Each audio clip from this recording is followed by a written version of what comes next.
भारतीय हिंदू धर्म के दो मूल आधार माने गए हैं, श्रुति एवं स्मृति। दोनों ही परस्पर एक दूसरे के पूरक एवं संबद्ध हैं और श्रुति एवं स्मृति ये दोनों ही मानव धर्म के आधार ग्रंथ माने जाते हैं। लोक में स्मृति शब्द धर्मशास्त्र तक ही सीमित अर्थ का बोध कराता है, इसलिए कहा भी गया है धर्मशास्त्रम तु वै स्मृति ही। और धर्मशास्त्र उस शास्त्र को कहते हैं जिसमें राजा प्रजा के अधिकार, कर्तव्य, सामाजिक आचार विचार व्यवस्था, वर्णाश्रम व्यवस्था, धर्म, नीति, सदाचार और शासन संबंधी नियमों की व्यवस्था का वर्णन किया जाता है।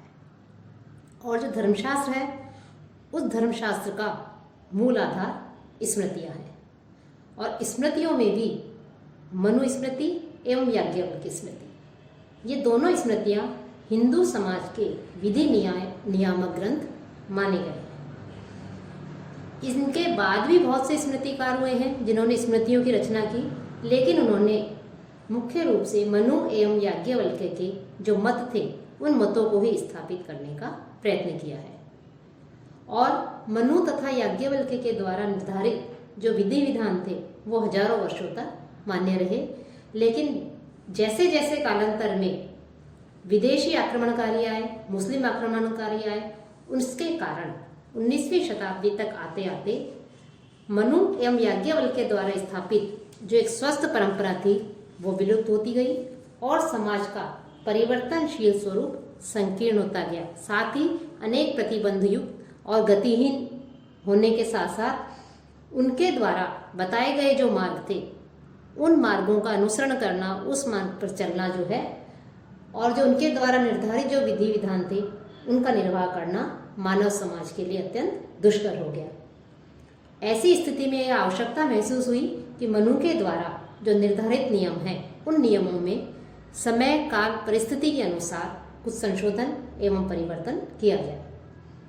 इस दृष्टिकोण को ध्यान में रखते हुए 19वीं शताब्दी में महामहोपाध्याय पंडित विश्वेश्वरनाथ रेणु ने युग एवं समय के परिवर्तन के अनुसार वर्तमान संदर्भों में ही मनुस्मृति में जो वर्णित नियम थे, विधि विधान थे, उपनियम थे, उनको संशोधित एवं परिवर्तित करने का प्रयास किया और तत्कालीन परिस्थितियों के अनुरूप समाज के लिए मान्य जो विधान थे उन विधानों की व्याख्या हेतु विश्वेश्वर स्मृति की रचना की। और उनका कहना है कि पूर्व एवं पश्चिम इनका संघर्ष चल रहा है इस समय। जो विदेश है, विदेशों में जाकर के लोग रहने लग गए हैं, विदेशियों ने यहाँ जो है आक्रमण किया, भारत पर शासन किया। ऐसी स्थिति में जो मनुस्मृति की व्यवस्था है वो इस समय पर लागू नहीं की जा सकती, इसके लिए एक नवीन व्यवस्था का होना आवश्यक है। और यदि नए विधान का निर्माण नहीं किया गया तो जो धर्म है उस हिंदू धर्म की या स्थापित धर्म की जो है हानि होगी और नई व्यवस्था के लिए दृष्टि भी नवीन होनी चाहिए। इस दृष्टिकोण को ध्यान में रखते हुए मनु के द्वारा निर्धारित या उनके द्वारा रचित जो स्मृति थी उसका आश्रय लेकर और समय के अनुसार धर्म की व्याख्या करते हुए पंडित विश्वेश्वरनाथ रेणु ने विश्वेश्वर स्मृति के रूप में मनुस्मृति को परिष्कृत करने का एक प्रयास किया।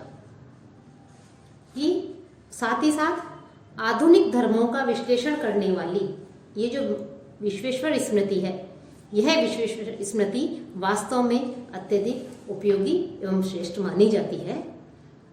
समय क्रम से तो वैसे बहुत सी स्मृतियां मिलती हैं, तो समय क्रम से आने वाली अनेक स्मृतियों के मिलने से यह जाना जाता है कि जो पुराने जो ऋषि मुनि हुए हैं, आचार्य हुए हैं, उन्होंने भी धर्म की रक्षा के लिए समय अनुसार धर्म की व्याख्या की और समय समय पर ऋषियों के नामों से अनेक स्मृतियां जो है उनकी रचना की गई।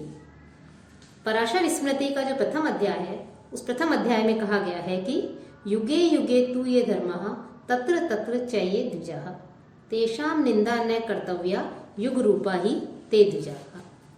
साथ ही उन्होंने आगे कहा है कि युगे युगे तु सामर्थ्यम शेषा मुनि विभाषितम पराशरेण चाप्युक्तम प्रायश्चित्तम विधीयते। अर्थात युग युग में जो धर्म होते हैं और उस समय जो ब्राह्मण, क्षत्रिय और वैश्य होते हैं, उनकी कभी भी बुराई नहीं करनी चाहिए, क्योंकि वे द्विज समय के अनुसार ही होते हैं। युग युग की सामर्थ्य तथा मुनियों के कहे और पराशर के भी कहे जो है उनके अनुसार ही प्रायश्चित किया जाता है। मनुस्मृति में भी वर्णन मिलता है कि अन्य कृतयुगे धर्मः तेत्रायाम द्वापरे अपरे अन्य कलियुगे नृणाम युग हासन अनुरूपत है। अर्थात युग अर्थात समय की हानि के अनुसार मनुष्यों के जो धर्म होते हैं वो सतयुग में अन्य होते हैं, त्रेता और द्वापर युग में अन्य धर्म होते हैं और कलयुग में अन्य होते हैं। तो जो महामहोपाध्याय पंडित विश्वेश्वरनाथ देव हैं, उनका कहना है कि उसी परंपरा को लेकर के मैंने भी जो है ये थोड़ा सा प्रयत्न किया है और बिना किसी संदेह के आधुनिक धर्मों का विश्लेषण करने वाली और आधुनिकता प्रकट करने के लिए ही मैंने इसका नाम जो है विश्वेश्वर स्मृति रखा है। तो उन्होंने इस प्रकार से इस विश्वेश्वर स्मृति की रचना की और मनुस्मृति और विश्वेश्वर स्मृति, इन दोनों स्मृतियों में जो सृष्टि विषयक विवेचन मिलता है, उस सृष्टि विषयक विवेचन का जब हम अध्ययन करते हैं तो जहाँ कहीं उनमें समानता दृष्टिगत होती है तो कहीं कहीं अनेक विरोधी विचारधाराएं भी हमें प्राप्त होती हैं।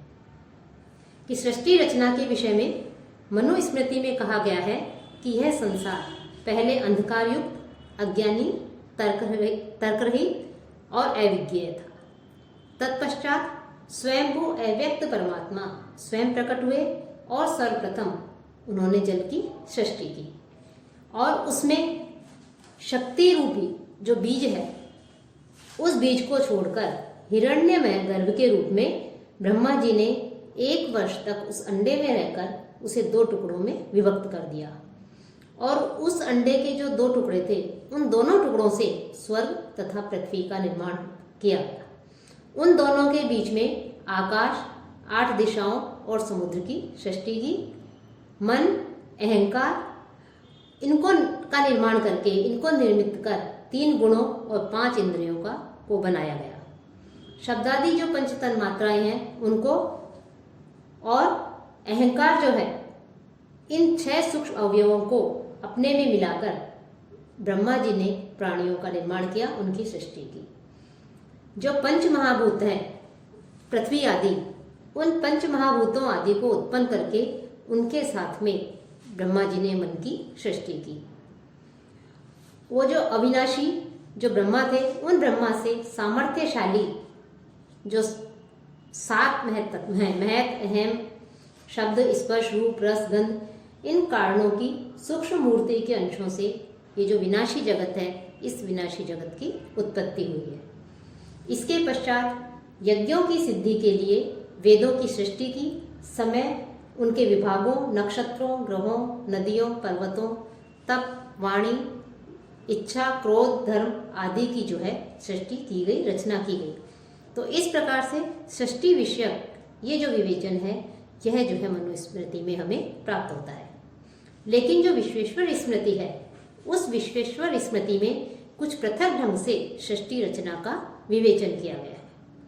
सृष्टि क्रम जो क्रम है, उस सृष्टि क्रम का उल्लेख करते हुए देव जी ने कहा है कि प्रलय अवस्था में ब्रह्मांड रूपी जो समुद्र है, उस समुद्र में उत्तम निहारिका के रूप कुंडलिनियों द्वारा समस्त स्थान को व्याप्त कर सब तरफ शेषनाग शोभित था और वहां पर केंद्रीय शक्ति के रूप में नारायण निद्रित अवस्था में थे। इसके पश्चात एको अहम बहुश्याम, यह सोचते हुए जागृत अवस्था में वो आए।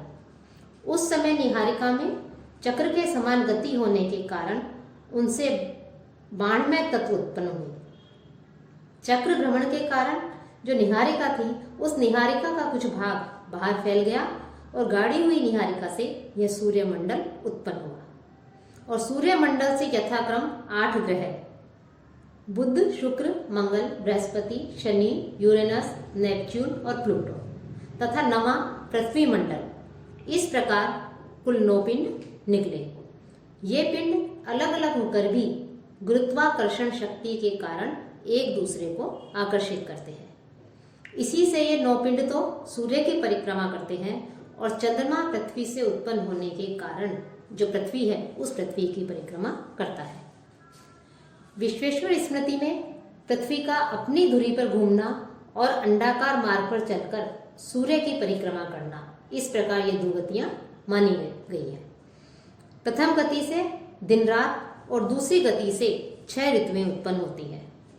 इस स्मृति में जल में जीवों की सृष्टि 3 करोड़ वर्ष पहले और मनुष्यों की सृष्टि 10 लाख वर्ष पहले होना कहा गया है। साथ ही चीन एवं जर्मनी देश तथा जो जावा द्वीप है उस द्वीप में मिली जो मनुष्यों के जो मस्तक थे, सर थे अर्थात खोपड़ियां थी, उनकी आयु क्रमशः 10 लाख वर्ष, 3 लाख वर्ष तथा 4,75,000 वर्ष मानी गई है।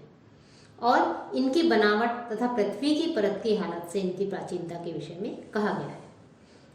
इस स्मृति में जो विश्वेश्वरनाथ रेऊ हैं उन्होंने कहा है कि मनुष्यों की उत्पत्ति जम्बू द्वीप अर्थात एशिया में हुई है। कुछ लोग ध्रुव प्रदेश में, कोई कश्मीर में और कोई कैस्पियन समुद्र के पास होना कहते हैं।